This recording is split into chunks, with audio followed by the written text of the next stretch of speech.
নমস্কার বন্ধুরা, food lover চ্যানেলে সবাইকে স্বাগত জানাই। আজকে আমি আপনাদের সাথে ডিম কষা রেসিপি শেয়ার করব। ডিম আমাদের বাচ্চা থেকে বড় সকলেরই খুবই প্রিয়, আর গরম রুটি হোক বা পরোটা অথবা গরম ভাতের সাথে ডিমের কষা খেতে কিন্তু খুবই ভালো লাগে। আমার রেসিপিটি ভালো লাগলে রেসিপিটি বন্ধু বান্ধবদের সাথে শেয়ার করবেন, আর আমার চ্যানেলে যদি নতুন বন্ধু হয়ে থাকেন তাহলে বেল আইকনটি প্রেস করে দেবেন, তাহলে সমস্ত ভিডিও নোটিফিকেশন সবার আগে আপনার কাছে পৌঁছে যাবে। তাহলে চলুন ঝটপট রেসিপিটি দেখে নিই। ডিম কষা বানাবার জন্য একটা পাত্রে বেশ অনেকটা পরিমাণ জল দিয়ে তাতে 6টা পোলট্রির ডিম সেদ্ধ করার জন্য নিয়ে নিয়েছি। এবার দিয়ে দিচ্ছি 1 টিস্পুন লবণ। এইবার ডিমগুলোকে সেদ্ধ করে নেব। সমস্ত ডিমগুলোকে সেদ্ধ করে নেওয়ার পর ডিমের খোসাগুলো ছাড়িয়ে একটা ছুরি দিয়ে প্রত্যেকটা ডিমকে এরকমভাবে চিড়ে নিয়েছি। ডিমগুলোকে এরকমভাবে চিড়ে নিলে পরে ডিমের গায়ে লবণ আর মশলাটা খুব ভালো মতো ঢুকে যায়। এরপর ডিমগুলোকে লবণ আর হলুদ গুঁড়ো দিয়ে খুব ভালোভাবে মেখে নেব। প্রত্যেকটা ডিম লবণ আর হলুদ গুঁড়ো দিয়ে মেখে নিয়েছি। এইবার গ্যাসের ওপর কড়াই বসিয়ে কড়াইটা খুব ভালো মতো গরম করে নিয়ে তাতে দিয়ে দিয়েছি 3 টেবিল চামচ সর্ষের তেল। আমি রান্নাটা সর্ষের তেলই করছি, তবে সাদা তেলেও করা যায়। তেলটা এখানে খুব ভালো মতো গরম হয়ে গেছে। এবার লবণ আর হলুদ মাখানো ডিমগুলোকে দিয়ে দিচ্ছি।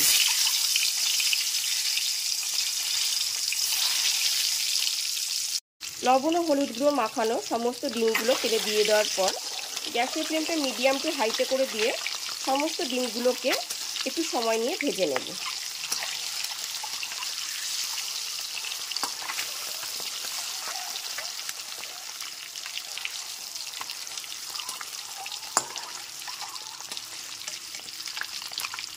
একটু সময় নিয়ে ডিমগুলোকে ভেজে নিয়েছি। এবার ডিমগুলোকে তেল থেকে তুলে নেব। ডিমগুলো ভেজে তুলে নেওয়ার পর ওই একই তেলের মধ্যে দিয়ে দেব 2টো শুকনো লঙ্কা, 2টো এলাচ, 2টো দারচিনি আর 2টো লবঙ্গ। গ্যাসের ফ্লেমটা লোতে রেখে ফোড়নটা হালকা করে ভেজে নেব।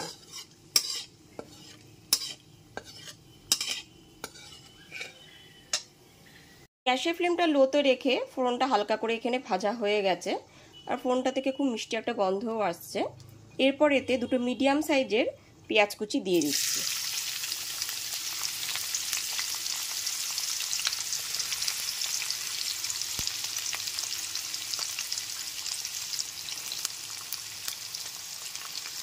সমস্ত পেঁয়াজ কুচিগুলো দেওয়ার পর গ্যাসের ফ্লেমটা লো টু মিডিয়ামে রেখে একটু সময় নিয়ে পেঁয়াজগুলোকে লাল করে ভেজে নেব।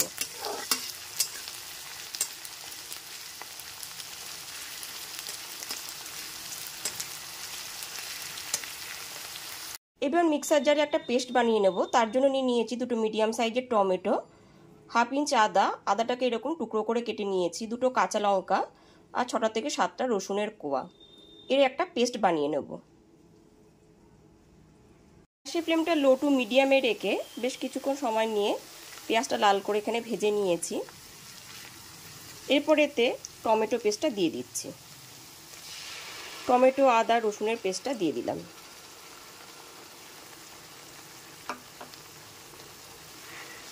গ্যাসের ফ্লেমটা লো টু মিডিয়ামে রেখে বেশ কিছুক্ষণ সময় নিয়ে পেস্টটা খুব ভালো মতো কষিয়ে নিতে হবে।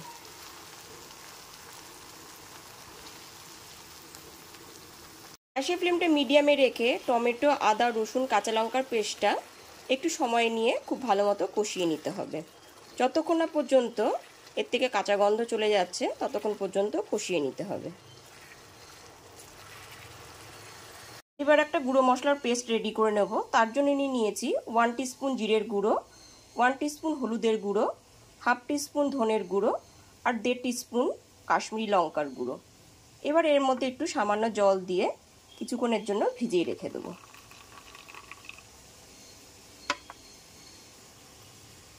টমেটো, কাঁচা লঙ্কা, আদা, রসুনের পেস্টটা কষাতে কষাতে এর মধ্যে দিয়ে দিচ্ছি 1 টিস্পুন লবণ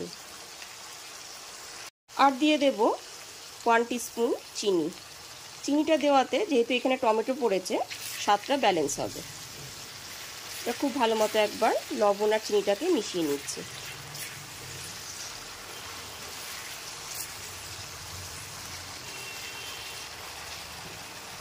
টমেটো, আদা, রসুন, কাঁচা লঙ্কার পেস্টটা এখানে খুব ভালো মতো কষানো হয়ে গেছে। এরপর এতে গুঁড়ো মশলার পেস্টটা দিয়ে দিচ্ছি।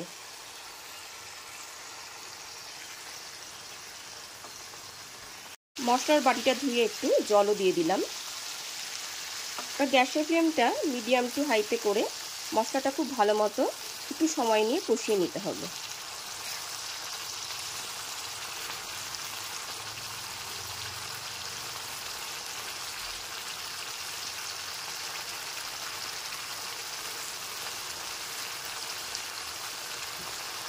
ডিম কষার স্বাদটা দ্বিগুণ করে তোলার জন্য এখানে দিয়ে দিচ্ছি ম্যাগি মশলা ম্যাজিক।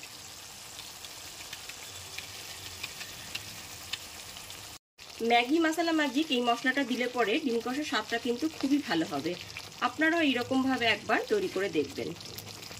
এবার সমস্ত মশলাটা একটু সময় নিয়ে খুব ভালো মতো কষিয়ে নিতে হবে। যতক্ষণ না পর্যন্ত মশলাটা থেকে তেল ছেড়ে আসছে ততক্ষণ পর্যন্ত মশলাটা কষিয়ে নিতে হবে।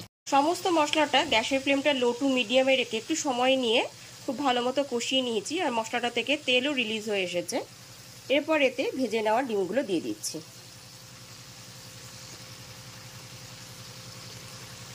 সমস্ত ভেজে নেওয়া ডিমগুলো দেওয়ার পর মশলাটার সাথে 2 থেকে 3 মিনিট ধরে খুব ভালো মতো কষিয়ে নিচ্ছি।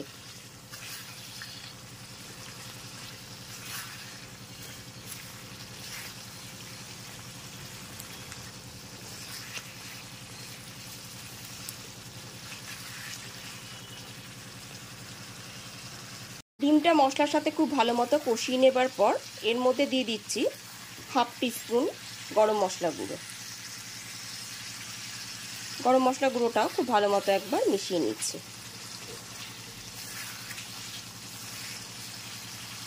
গরম মশলা গুঁড়োটা মিশিয়ে নেবার পর গ্যাসের ফ্লেমটা অফ করে 2 থেকে 3 মিনিটের জন্য ঢেকে স্ট্যান্ডিং টাইমে রেখে দিলাম।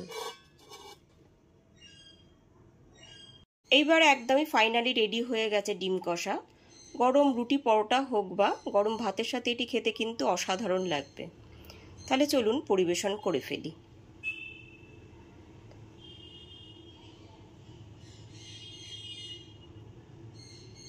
আমার রেসিপিটি ভালো লাগলে পরে অবশ্যই একটি লাইক করবেন আর কমেন্ট করে জানাবেন যে রেসিপিটি আপনাদের কাছে কেমন লাগলো।